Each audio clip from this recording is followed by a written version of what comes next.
আমি যে বিষয়টা নিয়ে কথা বলতে আসছি সেটা হচ্ছে কালকে যেই ঘটনাটা ঘটছে, যেই আপু সুইসাইড করছে। অনেকে আমাকে হচ্ছে কোশ্চেন করতেছেন যে আপু আপনি জাহরা আলভির সাথে অনেক নাটক করেছেন, আপনার সাথে কি কখনো খারাপ কিছু করেছে কিনা বা খারাপ কিছু ছিল কিনা, ওনার বিষয়ে আমি কিছু জানি কিনা। আসলে আমরা কাজ করেছি প্রায় 9 বছর 7 বছর হয়ে গেছে, 7 8 9 বছর এরকমই হবে। আমি ইগলে থাকা অবস্থায় জাহরা আলভির সাথে কাজ করছি। তখন থেকে আমি টুকটাক ওর বিষয়ে খারাপ কিছু মানে শুনতাম, কিন্তু গুরুত্ব দিতাম না। এই জন্যই, কারণ হচ্ছে ও আমার কো আর্টিস্ট।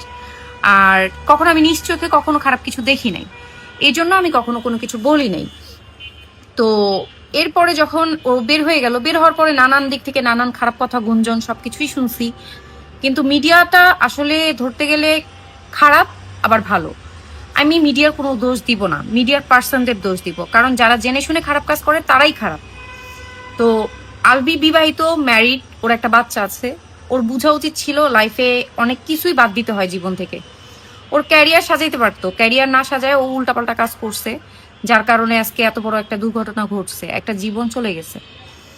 তো ওর ভিতরে কোনো শোকাহত দেখি নাই, যার জন্য আমার কাছে খারাপ লাগতেছে আর কি। আমি যখন ওর ফোনে ভয়েসটা শুনছি, আমি ওকে যথেষ্ট পরিমাণ সম্মান করতাম, একটা কো আর্টিস্ট হিসেবে অনেক সম্মান করতাম। সেই সম্মানটুকু এখন ওর জন্য আমার নাই। আর তিথির কথা কি বলবো, একটা বিবাহিত মেয়ে, ওর আগে বিয়ে হয়েছে, সবকিছু ঠিক আছে। দেশে কি ছেলের আকাল পড়ছিল বা ভালো ছেলে পায় নাই না কি? তো একটা মেয়েই একটা মেয়ের সংসার নষ্ট করতে পারে, আবার একটা ছেলে একটা মেয়ের জীবন, সুন্দর জীবন নষ্ট করে দিতে পারে। এক হাতে কখনো তালি বাজে না।